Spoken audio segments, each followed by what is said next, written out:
এই দিক দিয়ে হলো আমার বাবার বাসা, আর এই দিক দিয়ে হলো স্বপ্ন সুপার শপ। আশেপাশে কোনো ধরনের চকলেট চিপসের দোকান না থাকায় অর্ধেক বায়না মিটাতে এই সুপার শপে যাওয়া লাগতো। তাই বরাবরের মতো ওই দিনও গিয়েছিলাম। দিনটি ছিল চট্টগ্রামের আসার আগের দিন। সাথে আমার ছোট ভাইও এসেছে। সে এসেছে তার প্রয়োজনীয় কিছু জিনিস কিনতে, আর সাথে অদ্রিকার পছন্দের চিপস বা চকলেট কিনে দিবে বলে।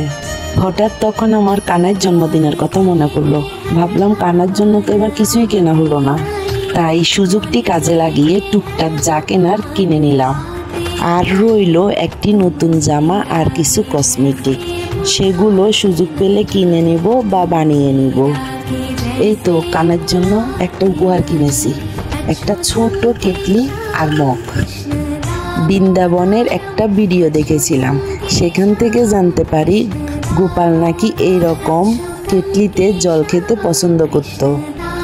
তাই এই কেটলিটি অনেক ভালো লাগছে আর উপহারস্বরূপ কিনেও নিলাম। সারা বছর এই দিনটির জন্য অপেক্ষা করে থাকি।